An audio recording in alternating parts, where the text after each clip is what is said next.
O ambiente dos vícios. Então, como é que esse ambiente se reproduz nas nossas relações e muitas vezes ficam fora do nosso controle? O que são os vícios?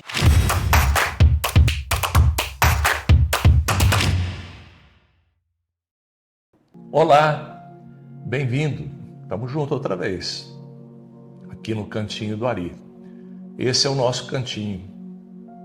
Nós sabemos que o objetivo dele não é apenas o ensejo a um processo de reflexão do ponto de vista geral, mas a ideia é trazer para cada fala que nós colocamos aqui um ensejo à interiorização da consciência do nosso comportamento psicossocial. Isso é alcançado através de vários conhecimentos, como, por exemplo, conhecimento de religiosidade, de psicologia, de filosofia.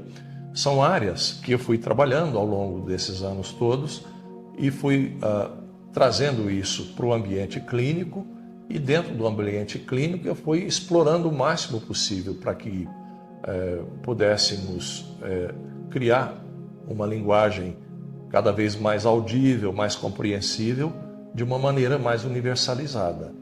Então, assim, na medida em que eu fui expandindo essa percepção, eu fui reduzindo um pouco o fluxo de atendimento clínico, até porque eu fui amadurecendo, além das ideias, também o cronológico, o biológico. Então, hoje eu preciso de ter mais tempo para produzir esse ambiente de reflexão que nos faz encontrar aqui numa síntese de poucas palavras, ok?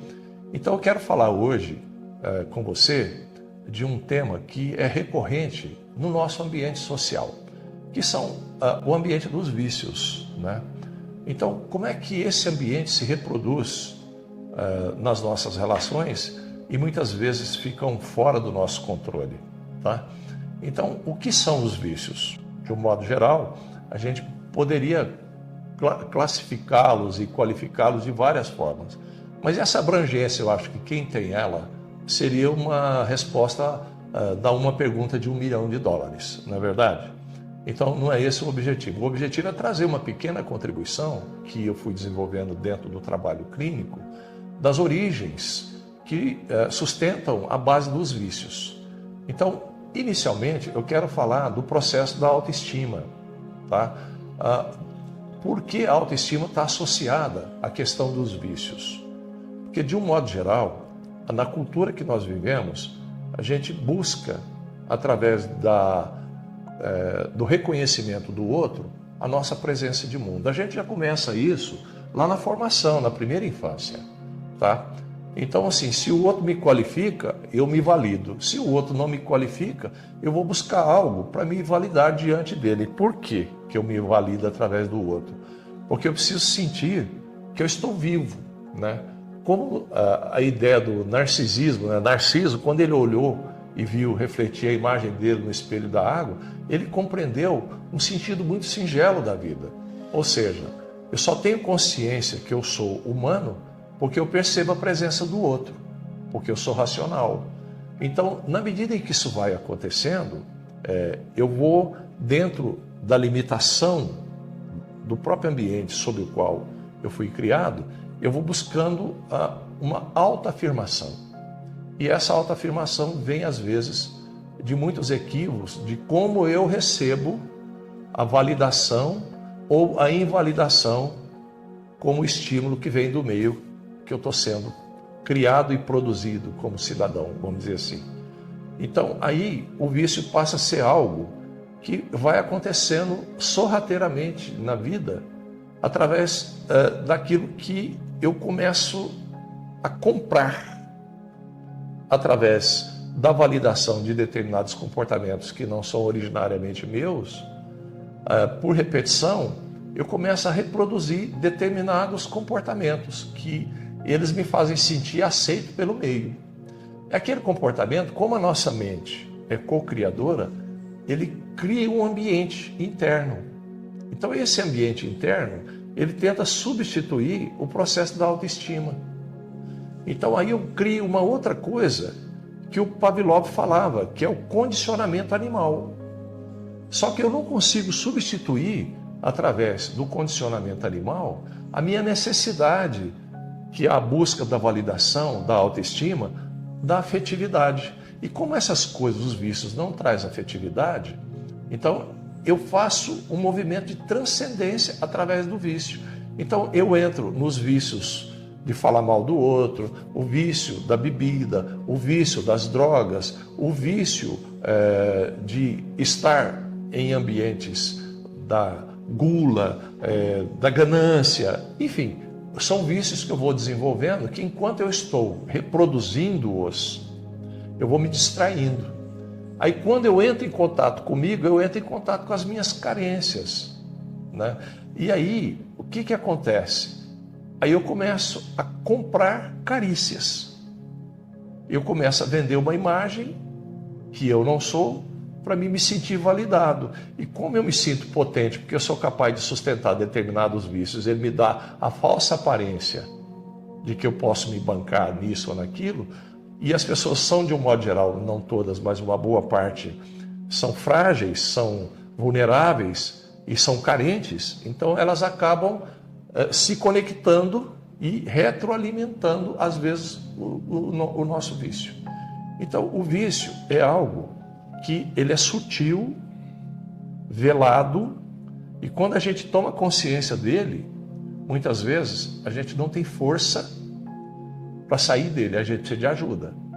E de um modo geral, a ajuda dos vícios, ela cria um ambiente de dicotomia entre o que eu trago e o que eu pus aqui.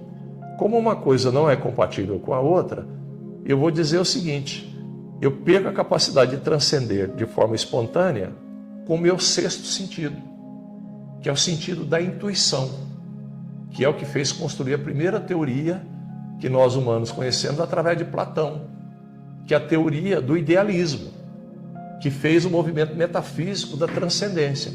Então, na medida em que eu busco ajuda e começo a resgatar essa capacidade minha de fazer silêncio interior, de me recompor diante com as minhas origens co-criadoras, que vão além do meu ambiente social, eu começo a me sentir um ser reintegrante àquilo que é natural. Aí eu começo a trabalhar a minha religiosidade, porque muitas vezes as pessoas vão para a religião e chega lá, elas se enveredam naquilo e acham que encontrou a solução. E melhoram mesmo, de fato, porque elas usam esse contato transcendente e como tem um alívio imediato, e elas trabalham aquilo como uma tábua de salvação. Então eu entendo o seguinte: tudo é válido desde que tenha uma finalidade de melhorar.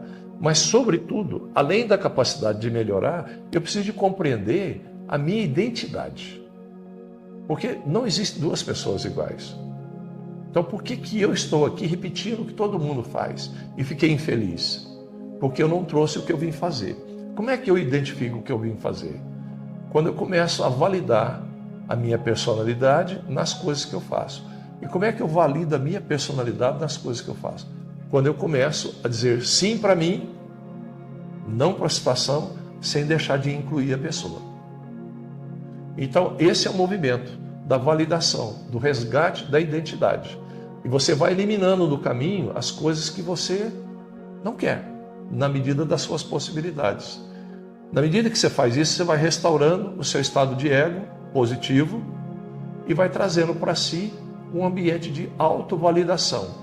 E isso vai te dando a possibilidade de você se sentir reintegrante ao mundo co-criador, que é o mundo que fez você sair dessa necessidade dos vícios e quebrar o bloqueio da sua entrega àquilo que é a sua identidade. Esse é um tema que dá para a gente falar há muito tempo sobre ele, porque ele abrange, de um modo geral, porque os vícios não são só aqueles que estão rotulados. A gente tem um conjunto de vícios. E muitas vezes, como a natureza não aceita perda, a gente substitui a falta de realização por um vício. E não percebe isso, isso vai sendo condicionado. E aí, quando a gente percebe, a gente não tem mais força para sair daquilo. e muita gente se entrega ao abandono.